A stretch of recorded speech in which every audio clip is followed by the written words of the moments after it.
បាទជំរាបសួរបងប្អូនថ្ងៃនេះខ្ញុំបាទគ្រូអសុទ្ធបារានជ័យទឹកសំចៃចម្លែករុក្ខជាតិមួយទៀតហើយបងប្អូនណាតើតិននឹងអសុទ្ធបារានខ្មែរយើងហើយយកទៅប្រើដើម្បីសុខភាពបងប្អូនហើយរុក្ខជាតិនេះឈ្មោះថាសម្បុកជៀសហើយសម្បុកជៀសនេះផងដែរតើតិននឹងអសុទ្ធបារានខ្មែរយើងកបនឹងជំងឺដូចជាចុកឆ្អល់សម្រាប់មេរោគកាពះអញ្ចឹងណាបងប្អូនហើយដើម្បីកុំឲ្យខាតពេលវេលាយូរសូមបងប្អូនទៅទស្សនាវីដេអូរបស់ខ្ញុំបាទដូចតទៅសូមអញ្ជើញបងប្អូនបាទបងប្អូនថ្ងៃនេះខ្ញុំបាទគ្រូអសុទ្ធបារានសូមបង្ហាញរុក្ខជាតិមួយទៀតហើយកាលមុនខ្ញុំបង្ហាញបងប្អូនពីរុក្ខជាតិសម្បុកជៀសទឹកឥឡូវនេះសម្បុកជៀសយើងនៅក្នុងព្រៃលឺគោកបងប្អូនហើយបងប្អូនមើលឲ្យច្បាស់ទៅលក្ខណៈមិនដូចមុនទេបងប្អូនស្លឹកនោះវាដុះ3មានខ្លះដុះ4អាទូចក្តៀបនឹងមាន4ខ្លះដែរយូរមានម្ដងតែចំពោះសម្បុកជៀសនេះបងប្អូនណាជាលក្ខណៈទល់ទងបងប្អូនមើលទៅហើយស្លឹកស្រដៀងគ្នាទេក៏ប៉ុន្តែស្លឹកនេះមានលក្ខណៈទល់ទងបងប្អូនមើលឲ្យច្បាស់ទៅមុននឹងឈានទៅលោកគ្រូប្រាប់ថ្នាំដើម្បីសុខភាពបងប្អូនក៏ប៉ុន្តែរុក្ខជាតិនេះវាត្រូវនឹងជំងឺដូចគ្នាទេបងប្អូនណាវាសម្បុកជៀសដូចគ្នាគ្រាន់តែមួយនៅទឹកក៏មួយនៅក្នុងព្រៃលើគោកចង់និយាយចឹងណាបងប្អូនហើយសម្បុកជៀសនេះផងដែរបងប្អូនណាវាកបនឹង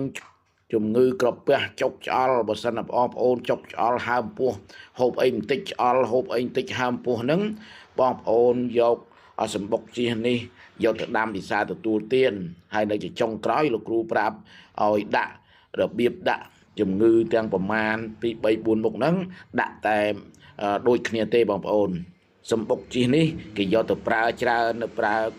ក្រពះចុកឆ្អល់ដូចជាបងប្អូនដូចខ្ញុំនិយាយខាងលើអញ្ចឹងកាលណាមានក្រពះចុកឆ្អល់ហើមពោះហូបអីបន្តិចទៅហើមពោះចុកឆ្អល់មានន័យថាក្រពះយើងត្រជាក់ហ្នឹងយើងយកទៅហូបទៅវាកបនឹងជំងឺក្រពះចុកឆ្អល់ហើយនឹងមួយបងប្អូនមួយទៀតមានមេរោគកាពះបើសិនបងប្អូនទៅពិនិត្យទៅមានឃើញមេរោគកាពះបងប្អូនយកសម្បុកជិះទៅប្រើដែរប្រើទាំងដើមទាំងអីហ្នឹងបងប្អូនយករុក្ខជាតិសម្បុកជិះទាំងមូលនេះធ្វើជាឱសថយកទៅហាលឲ្យស្ងួតលាងឲ្យស្អាតធ្វើអនាម័យឲ្យល្អសិនបងប្អូនដាក់ដាំពិសាទទួលទានទៅហើយបងប្អូនមិនសម្អាតទេវាអាចឆ្លងនៅមេរោគផ្សេងដែលទុំនៅបរិយាកាសខាងក្រៅហ្នឹងវាឆ្លងតាមឱសថហ្នឹងទៅបងប្អូនយកទៅដាំទៅវាបង្កើតមេរោគពេលដែលយើងហូបពិសាទទួលទានទៅបង្កើតមេរោគផ្សេងទៀតអញ្ចឹងវាប៉ះពាល់សុខភាពយើងហើយមុននឹងបងប្អូនយកទៅប្រើបងប្អូនលាងឲ្យស្អាតហើយយកដាក់ដាំពិសាទទួលទានទៅធ្វើឲ្យថ្នាំ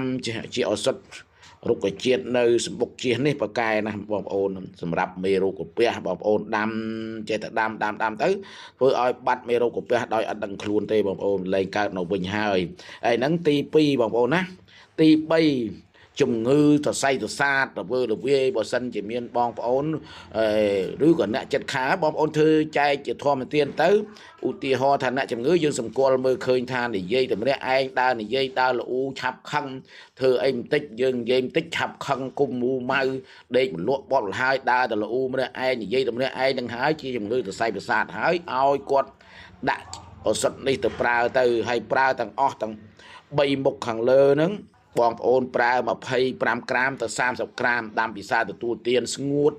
ប្រើ25ក្រាមដល់ទឹកប្រើ30ក្រាមបងប្អូនណា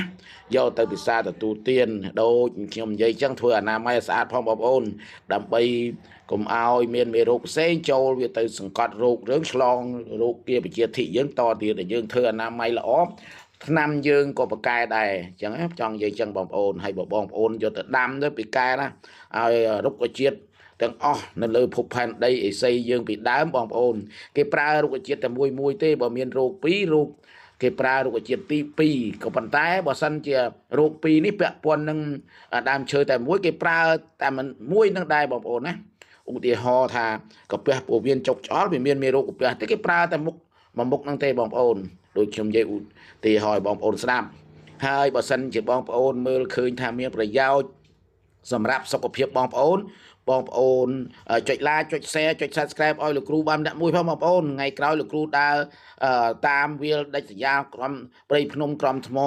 ដើម្បីចំណាយកម្លាំងដើម្បីចែកជាធម្មទានឲ្យបងប្អូនបានដឹងបានយល់ទៅវាបងប្អូនយកទៅប្រើទៅ វាអត់ខាតថវិកាក្នុងផ្ទះបងប្អូនផងហើយសុខភាពដូចខ្ញុំនិយាយមុនវីដេអូមុនអញ្ចឹងជាសម្បត្តិមហាសាលបើយើងអត់មានសុខភាពកើតទុកក្នុងអង្គប្រាណណាបងប្អូនហើយនៅចុងក្រោយនេះខ្ញុំបាទសូមជូនពរបងប្អូនសូមឲ្យបងប្អូនសុខសប្បាយគ្រប់គ្នាមានសុភមង្គលគ្រប់គ្នាហើយអាយុវណ្ណៈសុខៈពលៈកំបីគ្លៀងគ្លេតឡាយគណៈពេលនេះខ្ញុំបាទគ្រូអសុទ្ធបរានជ័យទឹកសូមគោរពសូមជម្រាបលា